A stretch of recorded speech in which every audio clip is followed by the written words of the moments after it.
I'm all in right now on Anthony Davis. I want you to know I've become the biggest fan club of Anthony Davis. I think he's my favorite player in the NBA. He's my favorite player to watch.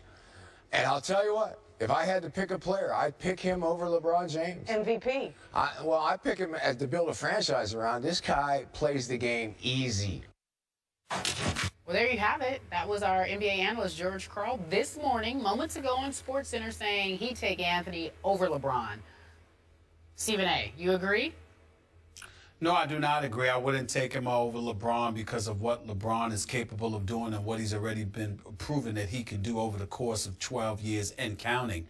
However, I want to make sure everybody understands that's not to summarily dismiss what George Karl is saying, because if there is a player that you want to put in that category, compare or contrast as it pertains to their value to a franchise, Anthony Davis is big time. I agree with Skip and what Skip says on many occasions, where he's got a lot to prove. Get them to the playoffs. Let's see what you can do.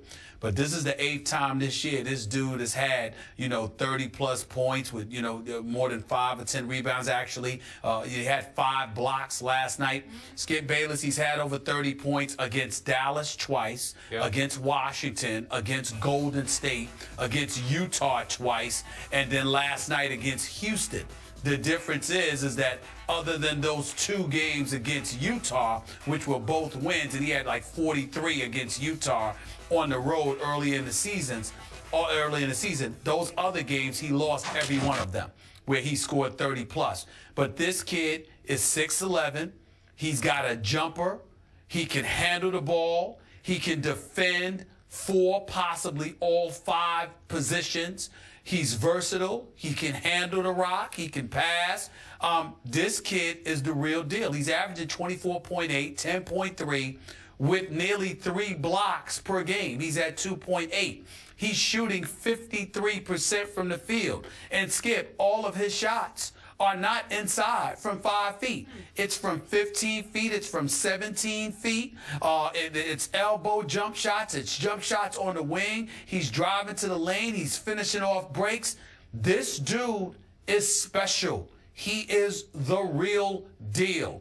And he is somebody that is an easy vote for All-Star. He's not in the MVP conversation because his team is not enjoying the level of success that Steph Curry is in Golden State, that James Harden is in Houston, the way the Oklahoma City Thunder has looked with Russell Westbrook since he and KD have returned. He's not looking like them, but as an individual talent, with his size, his willingness and ability to defend, and the offensive repertoire he has at his disposal, I thought him coming out of college, Skip, would be a Bill Russell or a Patrick Ewing. Offensively, he's a better talent than those guys were. He has the potential to be just as formidable defensively, and he's a great kid. I love everything I see about him, Skip. He's a star in the making. Okay, I agree with every point you just made in favor of Anthony Davis. But I got to defend LeBron James here. Just stop that. Again, and I love George Karl, and I know he would love to coach this young man because he is a coach's dream, as Anthony Davis. But come on, I've often been critical of LeBron James. I'm going to defend him now because this is just flat out wrong. It is so disrespectful to LeBron James. If we're talking about, and I'm not sure where George was going, if we're talking about for the next 15 years, okay, I'll take Anthony Davis. But if we're talking about the next 3 or 4 years, please, I will take LeBron James and I will beat you every time with Anthony Davis. I'm sorry. I agree with, look, the beauty of Anthony Davis's game, as you just detailed, is he was a guard in high school before he had the growth spurt. He's a 78% free throw shooter. I was shocked against the Spurs when they played earlier this year. Technical foul on Pop. They send Anthony Davis to shoot the technical free throw. It's like, are you kidding me? Now, if you want to say Anthony Davis or Dwight Howard, well, I'll take Anthony Davis every night of the week over Dwight Howard right now. And they played each other last night, but I got to give some pass to Houston because they had played a tough game at altitude in Denver the night before, and so it was back-to-back, and they came back to Houston. But Anthony Davis was special last night. As you point out, he has a mid-range jump shot that is guard worthy. He's like a 2-guard playing center. He leads the NBA in block shots. He's 10th in steals. So the package is great. The intangibles, I don't know yet. I'm not sure. They're 13 and 12, and you can talk about the rest of the roster all you want. But they are barely clinging to the 8th spot in the West. Are they going to make the playoffs this year? No, they're not going to make the playoffs because you know who's coming up the rear quickly. In their rearview mirror is the Oklahoma City Thunder. If the Thunder had been able to close the deal last night, if Kevin Durant had gotten hurt, they would be right there. I think they're a game and a half back. I'm sorry. I need to see more.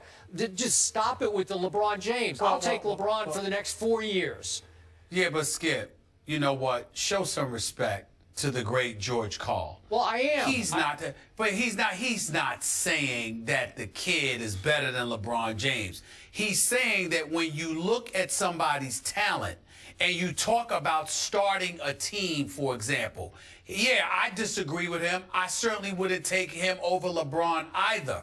But it's not like it would be a far-fetched conversation if you harken back to what LeBron James was coming out of high school into the NBA. We knew about his athleticism, but we also looked at his requisite skills, his ability to pass the ball, his basketball IQ, his size that he had at his disposal. He was 6'8". 6'9", and that was before he was 260. Yeah. Back around that time, he was like 230. All right. Well, again, I would still take LeBron James because to me, he plays the guard spot more naturally than an Anthony Davis would coming out of winning a national championship as a freshman at Kentucky. But Anthony Davis is 6'10". He does have a jump shot that LeBron didn't have when LeBron was a rookie. Yep. He can defend frontline players in a way that LeBron never had to because LeBron doesn't play that position naturally. He is a better shot blocker, okay? So when you combine that with the fact that he can also run the floor, that he can defend 4 to 5 different positions, that he's a legitimate 6'10", that he's a legitimate forward, and he already has a jump shot and a natural feel for the game, even though they play 2 different positions. Understand, you're not comparing him like saying, oh, he's better than LeBron, because he's not. And of course, you don't insult LeBron James like that. You're absolutely right. But let's say, for example, I know what I'm going to do, Skip. I'll give you this analogy. If you remember, when Michael Jordan was drafted number 3 overall, everybody killed Portland because they took Sam Bowie, all right? No one said a word about Houston taking Akeem the Dream Olajuwon. Why? Because even though he wasn't Jordan and never was and never would be, he was still the Dream. Hakeem the Dream Olajuwon, one of the greatest centers to have ever played the game. Okay. All I'm saying is you can look at it from that respect. Houston decided to start a franchise with the Dream because you don't teach 7 feet.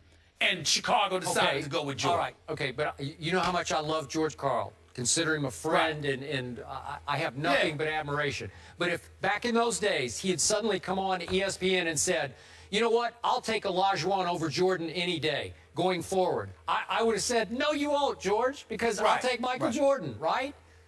Yeah, but what I'm saying is that some people would look at it and go like this. It's not him saying Olajuwon is better than Jordan. It's him saying Olajuwon is big time and he's 7 feet. Anthony Davis is big time and he's 6'10". Okay. And he's 6'10". Gentlemen, and we got to what he's doing. We got to wrap. We got to finish up our football topics. It got heated for a moment, I know, okay? Thank you for defending LeBron for one time. Once in your life. Jeez. I got your back, big guy. Yeah, you do love him.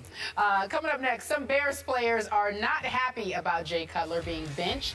Do they have a point? It's part of our final takes. These final takes are probably the best we've had in years. I don't know. You don't know about these final takes? The best we've had in years, folks. You don't want to miss it.